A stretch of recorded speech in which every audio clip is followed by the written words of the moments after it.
ಇನ್ನೊಂದು ಪಾಯಿಂಟು ಈ ಮೂಲಸೌಕರ್ಯ ಅಂತ ಮಾತಾಡ್ತಾರೆ. ನಾವು ಯಾರು ಕೂಡ ಮೂಲಸೌಕರ್ಯದ ವಿರೋಧಿಗಳಲ್ಲ. ಹೌದು, ನಮಗೆ ರಸ್ತೆ ಬೇಕು, ಹೌದು ನಮ್ಗೆ ಒಳ್ಳೊಳ್ಳೆ ಬಂದರುಗಳು ಬೇಕು, ಹೌದು ನಮ್ಗೆ ಏರ್ಪೋರ್ಟ್ಗಳು ಬೇಕು, ಇವೆಲ್ಲವೂ ನಿಜ ಸರ್.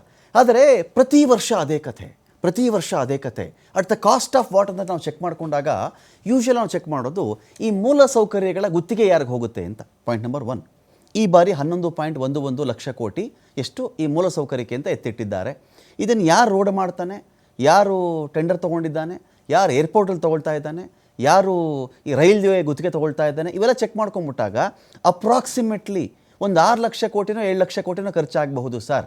ಉಳಿದ ದೊಡ್ಡ ಪ್ರಮಾಣದ ಹಣ ಎಲ್ಲಿ ಹೋಗ್ತಾ ಇದೆ ನಮಗೆ ಇದ್ರ ಬಗ್ಗೆ ಲೆಕ್ಕ ಇಲ್ಲ.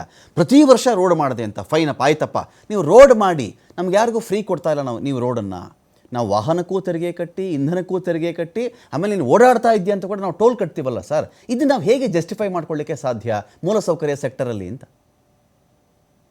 ಸರ್, ಜಸ್ಟಿಫೈ ಹೇಗ್ ಮಾಡ್ತಾ ಇದಾರೆ ಅಂದ್ರೆ, ಕ್ವಾಲಿಟಿ ರೋಡ್ಸ್ ಬೇಕಂದ್ರೆ ಕ್ವಾಲಿಟಿ ದುಡ್ಡು ಕೊಡ್ಬೇಕು ಅನ್ನೋದು ಒಂದು ವಾದ ಮಾಡ್ತಾರೆ. ಆದ್ರೆ ನೀವ್ ಹೇಳ್ದಂಗೆ ಅದೇ ಟೋಲ್ಸ್ ಕೊಟ್ಟದು ಸರ್. ಈಗ ಟೋಲ್ಸ್ ಇಂದ ಬಂದಂತ ಹಣ, ನನಗೆ ಯಾವಾಗ್ಲೂ ಇದು ಕ್ವಶನ್ ಇದೆ ಸರ್. ಪರ್ಸನಲಿ, ಪ್ರೊಫೆಷನಲ್ ಆಗಿ ನಾನು ಜಡ್ಜ್ಮೆಂಟ್ ಮಾಡ್ತಾ ಇಲ್ಲ, ಆದ್ರೆ ಪರ್ಸನಲಿ ಈಗ ಟೋಲ್ಸ್ ಬರೋದಕ್ಕೂ ಮುಂಚೆ ಟೋಲ್ಸ್ ನ ಆದಾಯ ಎಷ್ಟಿತ್ತು, ಟೋಲ್ ಬಂದಾಗಿದ ನಂತರ ಆದಾಯ ಎಷ್ಟಿತ್ತು, ಎರಡನ್ನೂ ಕನ್ಸಿಡರ್ ಮಾಡಿ. ಅಂದ್ರೆ ಈಗ ಟೋಲ್ ಬಂದಿದ್ರಿಂದ ಆದಾಯ ಜಾಸ್ತಿ ಆಗ್ತಾ ಇದೆ ಅಂದ್ರೆ ಮುಂಚೆ ಯಾರು ತಗೊಂಡು ಹೋಗ್ತಾ ಇದ್ರು? ಅದು ಪ್ರಶ್ನೆ. ನೀವ್ ಹೇಳ್ತಿರೋದು ಲೂಪ್ ಹೋಲ್ಸ್ ಗಳನ್ನ ಕರೆಕ್ಟ್ ಆಗಿ ಎತ್ತಿ ಹಿಡಿದಾಗ ಅದು ಬೆನಿಫಿಟ್ ಅನ್ನೋದು ಪಾಸ್ ಆಗತ್ತೆ. ಲೂಪ್ ಹೋಲ್ಸ್ ಆಗಿ ಉಳಿತಾ ಇತ್ತು, ಇಲ್ಲಿ ಬರೀ ಅಭಿವೃದ್ಧಿ. ನಾನು ಯಾವಾಗ್ಲೂ ಹೇಳ್ತಾ ಇದ್ದೆ, ಈಗ ನಾವು ನೋಡ್ತಾ ಇರೋದೆಲ್ಲ ಅಳಿದು ಉಳಿದಂತ ಡೆವಲಪ್ಮೆಂಟ್ಸ್ ಅಂತ. ಅಂದ್ರೆ ಎಲ್ಲಾರು ತಿಂಡಿ ತೇಗಿ ಮಾಡಿ ಕೊನೆಗೆ ಉಳಿಯುವಂತದ್ದು ನಾವು ಡೆವಲಪ್ಮೆಂಟ್ ಅಂತ ನೋಡ್ತಾ ಇದೀವಿ.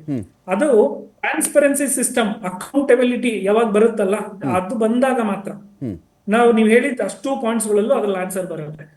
ಇಲ್ಲ ಅಂದಾಗ ಏನಾಗುತ್ತೆ, ಈಗ ನಮ್ಮನೆ ಹತ್ರನೇ ರೋಡ್ ಮಾಡಿರ್ತಾರೆ ಸರ್, ಆ ರೋಡ್ಗೆ ಎಷ್ಟು ವರ್ಕ್ ಆರ್ಡರ್ ಬಂದಿರುತ್ತೆ ಅಂತ ನಮ್ಗೆ ಗೊತ್ತಿರಲ್ಲ, ಅದು ನಿಜವಾದ ಅವಶ್ಯಕತೆ ಇದೆಯಾ ಅನ್ನೋದು ಗೊತ್ತಿರಲ್ಲ. ಆದ್ರೆ ಪ್ರೈವೇಟ್ ಫಂಡ್ ಆದ್ರೆ ಆತರ ಮಾಡ್ತಾರ? ಖಂಡಿತ ಮಾಡಲ್ಲ. ಅದ್ರ ಅವಶ್ಯಕತೆ ಏನು, ಅದ್ರ ನಿಜವಾದ್ದೇನು ಎಲ್ಲ ಅನಲೈಸ್ ಮಾಡ್ತಾರೆ. ಗವರ್ಮೆಂಟ್ ಅಲ್ಲಿ ಅನಲೈಸ್ ಮಾಡ್ತಾರ, ಅದು ಬಿಗ್ ಕ್ವಶನ್. ಮಾಡಿದ್ರು ಕೂಡ ಅದು ಎಷ್ಟು ಮಟ್ಟಿಗೆ ಟ್ರಾನ್ಸ್ಪರೆನ್ಸಿ ಇರುತ್ತೆ, ಅಕೌಂಟಬಿಲಿಟಿ ಇರುತ್ತಾ, ಅದು ಗೊತ್ತಾಗಲ್ಲ. ಫೈನ್ ಸರ್, ನಾನು ಮತ್ತೆ ಮಾತಾಡ್ಸಿ ಸತೀಶ್ ಅವರೇ.